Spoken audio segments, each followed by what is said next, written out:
नीमकपुर नाम के गांव में सुषमा अपनी बहू अंजलि के साथ रहा करती थी।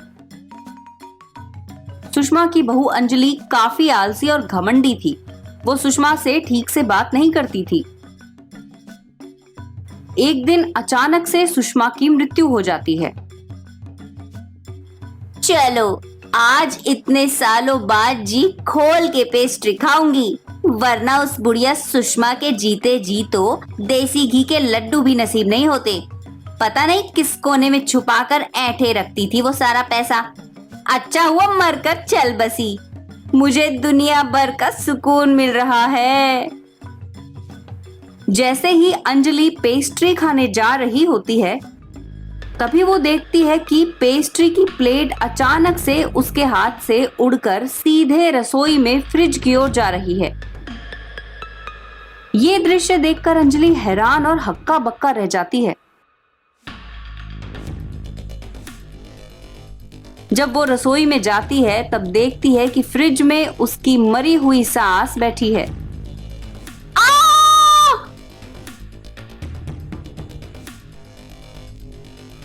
क्यों बहू, जब हम जिंदा थे तब तुमने हमें बहुत दुख दिया। एक सास होकर भी तुमने हमारे साथ बहू की तरह सुलूक किया। तुम्ही ने फ्रिज में करंट छोड़ा था ना, तुम्हारी वजह से ही हमारी मौत हुई थी। अब देखना कैसे हम हमारी मौत का बदला लेते हैं। मम्मी जी, ये आप क्या बोल रही हो? माना कि मैं बुरी हूँ, लेकिन मैंने अपने बहू का धर्म पूरा निभाया है। अरे हट, बहू का धर्म मेरी जूती। सुषमा गायब हो जाती है। अंजलि अब हर वक्त आसपास ही देखती रहती है और झाड़ू मारते समय सोचती है, भूत प्रेत डायन अब तक तीनों के रूप सुने थे, आज असलियत में देख भी लिया। अब से मुझे चौकन्ना रहना होगा। ये बूढ़ी लाठी कब टपक पड़े किसे खबर। फिर रात में जब अंजलि और उसका पति शैलेश दोनों एक साथ प्यार भरा समय बिता रहे होते हैं, तभी अंजलि, कितने दिन हो गए हमने प्यार भरी बातें और चीजें नहीं की, है ना? बोलो क्या प्लान है फिर आज का? तुम जो कहोगी वो। शैलेश अंजलि को गले लगाता है और फिर तभी अंजलि देखती है कि उसकी सास सुषमा दीवार पर चिपक कर उल्टी टंगी हुई है और डरावनी मुस्कुराहट दे रही है। बचाओ! अंजलि जमीन पर डर के मारे कूदने नाचने लगती है। आई रे अरे बैल बुद्धि औरत, इंसान हो या हैवान?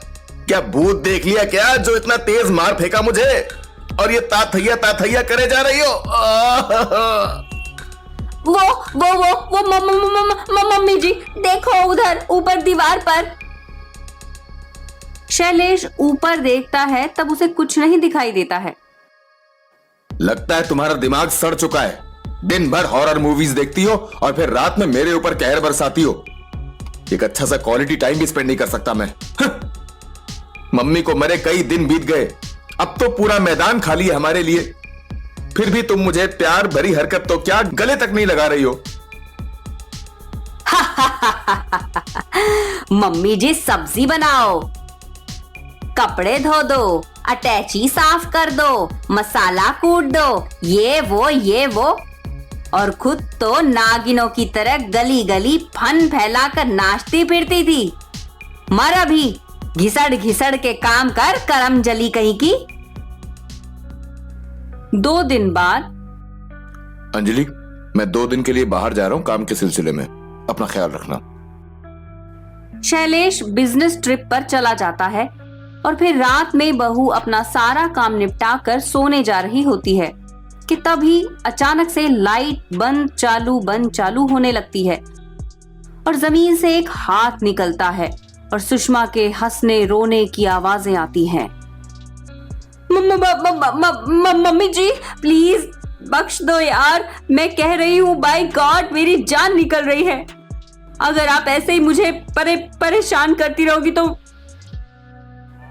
सुषमा तभी पायल छम छम बजाकर सामने प्रकट होती है।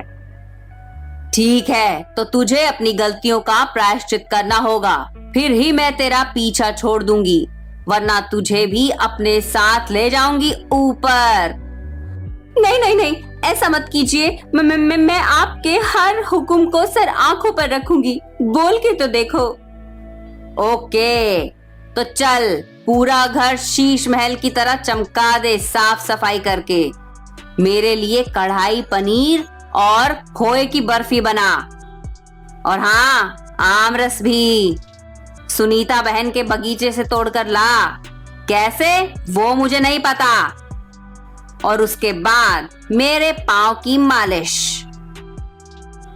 इस प्रकार सुषमा अंजलि से घर के सारे काम कराकर उसे परेशान करती रहती है और कभी मुक्ति नहीं लेती है। इस तरह की और भी मनोरंजक कहानियाँ देखने के लिए हमारे चैनल को सब्सक्राइब करें और बेल आइकन दबाना ना भूलें।